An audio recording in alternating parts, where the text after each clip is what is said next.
everyone, welcome to Bengali Nursing Learner. আগের ভিডিওতে cardiac assessment সম্বন্ধে আলোচনা করেছি। যদি এখনো ভিডিওটা না দেখো তাহলে আই বাটনে ক্লিক করে অবশ্যই ভিডিওটা দেখে নিও। আজকের ভিডিওতে আমরা আলোচনা করব রেসপিরেটরি অ্যাসেসমেন্ট সম্বন্ধে। এই রেসপিরেটরি অ্যাসেসমেন্ট আর কার্ডিয়াক অ্যাসেসমেন্ট খুব ইম্পর্টেন্ট, পরীক্ষায় প্রায়ই আসে, তাই স্কিপ না করে দুটো ভিডিও পুরোটা দেখো। তাহলে চলো দেরি না করে শুরু করা যাক।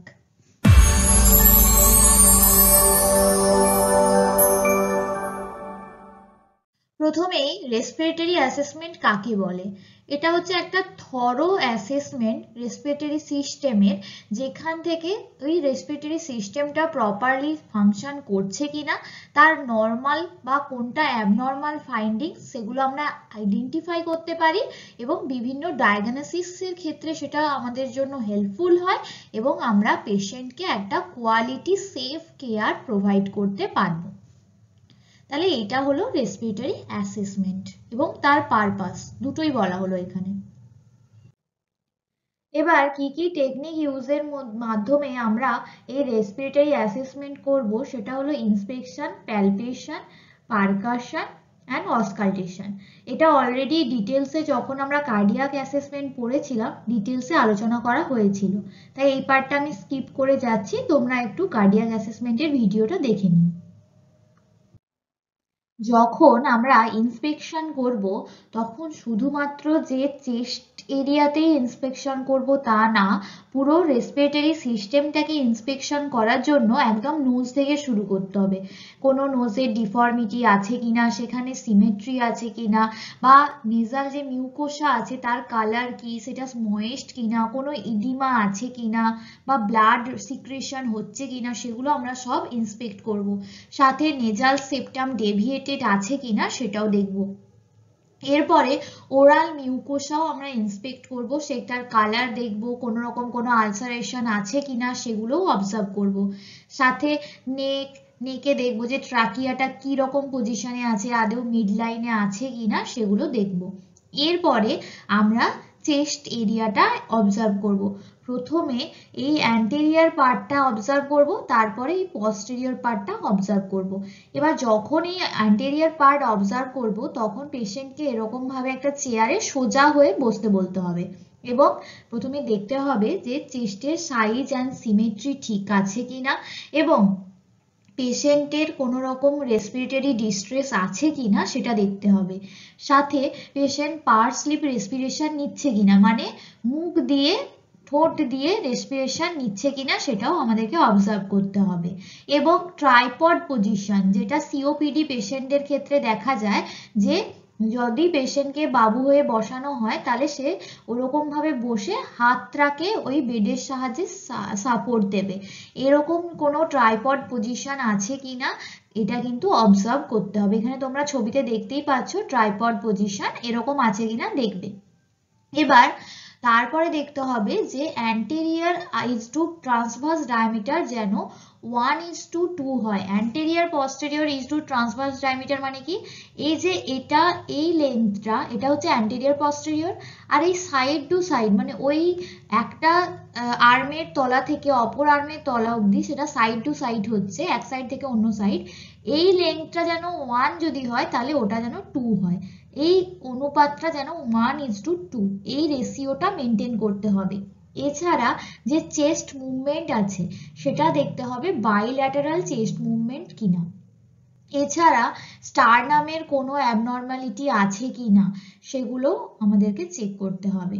এরপরে যখন আমরা পস্টেরিয়র চেস্ট ইন্সপেক্ট করব তখন পেশেন্টকে এরকম লিন ফরওয়ার্ড হয়ে বসতে বলতে হবে। এবার যখন এরকম ভাবে বসবে তখন তার স্পাইনাল কার্ভেচারটা আমরা দেখব এবং সেখানে কি কি দেখব, স্কোলিওসিস আছে কিনা, কাইফোসিস আছে কিনা বা স্কাইফোকোলিওসিস আছে কিনা আমরা চেক করে নেব। তোমাদেরকে যেটা বললাম স্টারনামের অ্যাবনর্মালিটিটা অবজার্ভ করতে হবে। এখানে ছবিতে দেখো যদি এরকম ভেতরের দিকে ঢুকে যায় তাহলে সেটাকে বলা হবে পেকটাস এক্সকাভেটাম, আর যদি এরকম বাইরের দিকে বেরিয়ে যায় স্টারনামটা তাহলে সেটাকে বলা হবে পেকটাস ক্যারিনেটাম। এবার এছাড়াও দেখতে হবে রেসপিরেটরি রেট, ডেপথ, রিদম এগুলো সমস্ত দেখতে হবে। আমাদের নর্মাল রেসপিরেটরি রেট কত, 12 থেকে 20 বিটস পার মিনিট। এইটা আমাদেরকে অবজার্ভ করতে হবে। এবং ওল্ডার অ্যাডাল্টদের সাধারণত 16 থেকে 25 হিসেবেও ধরা হয়। এবার ইন্সপিরেশন ইজ টু এক্সপিরেশন যেন 1:2 হয়, মানে ইন্সপিরেশনের যে টাইম সেটা যেন এক্সপিরেশনের টাইমের থেকে কম হয়। ঠিক আছে, এছাড়া স্পাইনাল কার্ভেচার তো আমি আগেই বললাম, ছবি আমি দেখাচ্ছি। এছাড়া তোমাদেরকে দেখতে হবে কোনো রকম কোনো যে ব্রিদিং প্যাটার্নের অ্যাবনর্মালিটি, সেটাও আমি শোনাবো তোমাদেরকে কি কি অ্যাবনর্মালিটি হতে পারে, সেগুলোও চেক করতে হবে যে কোনো রকম কোনো অ্যাবনর্মালিটি আছে কিনা। এখানে দেখো হেলদি পার্সনদের স্পাইনাল কার্ভেচার এরকম হয়, যদি লর্ডোসিস থাকে তাহলে এরকম ভাবে হবে স্পাইনাল কার্ভেচার, কাইফোসিস থাকলে এরকম হবে, আর স্কোলিওসিস থাকলে এরকম ভাবে বাঁকা হবে। এরপরে যে অ্যাবনর্মাল ব্রিদিং প্যাটার্ন গুলো বললাম তার মধ্যে প্রথমেই আছে কুসমাল ব্রিদিং। সেটা কি একটা অ্যাবনর্মাল রেসপিরেটরি প্যাটার্ন, যেটা কিনা ডিপ র্যাপিড ব্রিদিং হবে। কি রকম হবে আমি তোমাদেরকে সেটা শুনিয়ে দিচ্ছি। চেন স্ট্রোক ব্রিদিং, এটাও খুব কমন একটা রেসপিরেটরি প্যাটার্নের অ্যাবনর্মালিটি। এটাতে কি হয়, একটা স্যালো ডিপ ব্রিদিং হয় এবং একটা মাঝখানে থাকে একটা ব্রিফ পিরিয়ডের অ্যাপনিয়া, মানে সেখানে সিজেশন অফ ব্রিদিং হয়।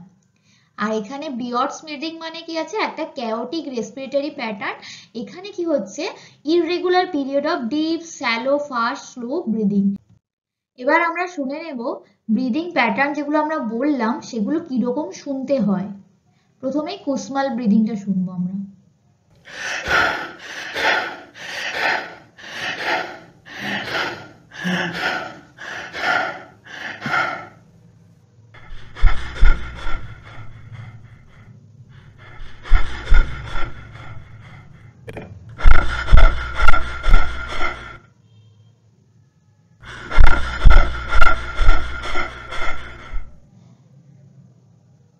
এবার আমরা যেটা করব সেটা হলো প্যালপেশন। প্যালপেশনের জন্য দেখো এই যে নচটা দেখতে পাচ্ছ, এটা হলো সুপ্রাস্টার্নাল নচ।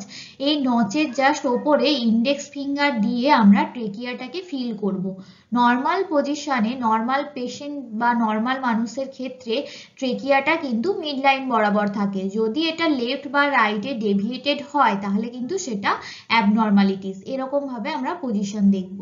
এরপরে নর্মাল চেস্ট এক্সপানশন দেখব কিভাবে, দেখো এরকম ভাবে এক্সহেলেশন অ্যান্ড ইনহেলেশন, এরকম ভাবে আমরা হাতটা রাখবো। এবার এইটা যখন রেসপিরেশনটা ছেড়ে দিচ্ছে তখন এরকম রাখবো, এবং যখন সে রেসপিরেশনটা নিল, ইন্সপিরেশন হলো তার, তখন দেখবো যে এটা কতটা ডিস্টেন্স গেল আমার এই বুড়ো আঙুলটা। এটা সাধারণত 2.5 সেন্টিমিটার বা 1 ইঞ্চ, এটা কিন্তু নর্মাল। তার থেকে বেশি বা কম হলে সেটা অ্যাবনর্মাল। এবার আমরা দেখবো সেটা হলো ফ্রেমিটাস।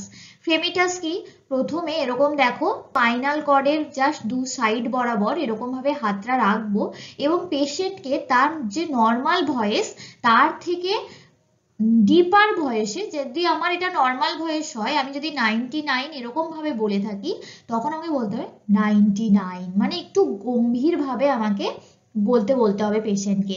ফেমিটাস হচ্ছে চেস্ট ওয়ালের যে ভাইব্রেশনটা প্রডিউস হচ্ছে ভোকালাইজেশনের মাধ্যমে, সেটাকেই বলা হবে ফ্রেমিটাস।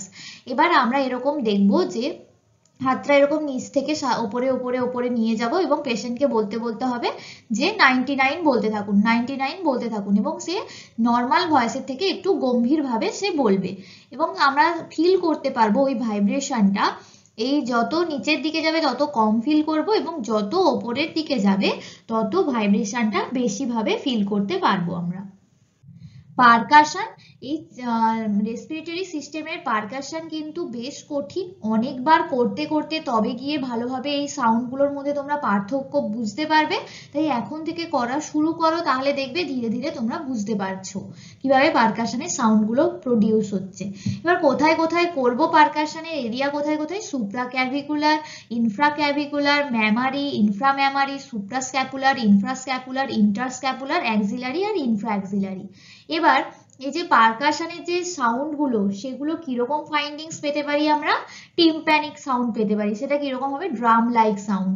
রেজোনেন্স কিরকম সাউন্ড হবে, লো পিচ সাউন্ড, সেটা সাধারণত লাংস এরিয়াতেই শোনা যায়।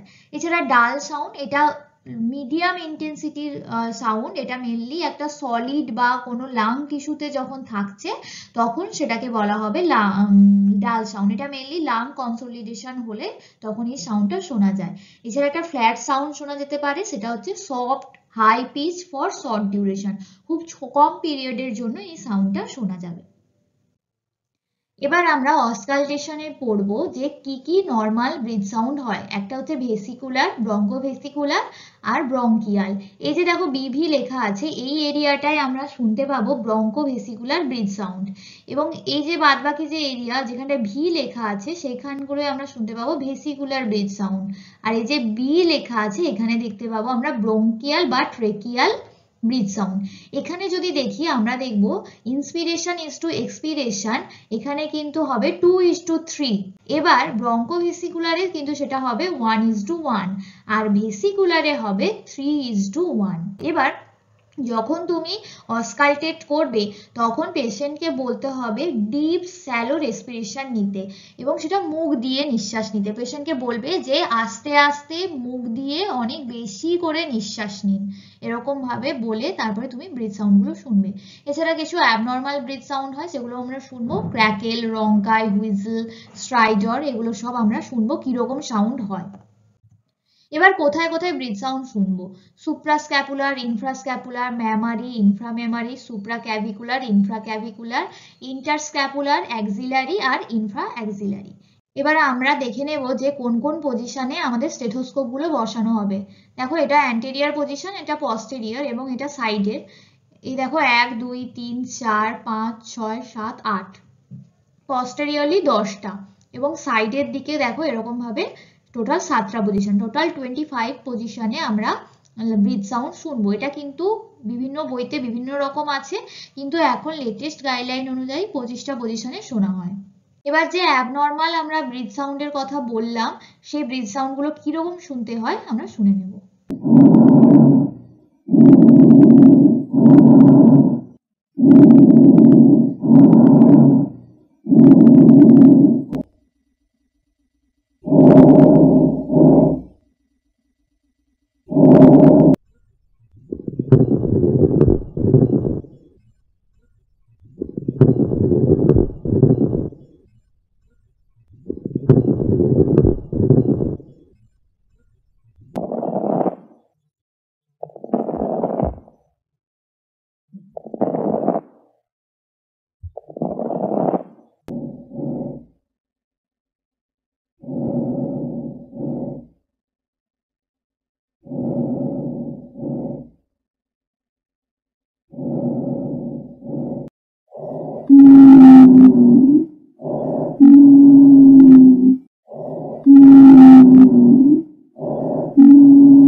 আজকের ভিডিও এখানেই শেষ করছি। আশা করি ভিডিওটা তোমাদের জন্য হেল্পফুল হবে। যদি ভালো লাগে তাহলে অবশ্যই লাইক, শেয়ার এবং সাবস্ক্রাইব করো। যদি কোনো কিছু বুঝতে না পারো অবশ্যই কমেন্টে জানাও, এবং এরপর কোন টপিকের ওপরে ভিডিও চাইছো সেটাও কমেন্ট করো।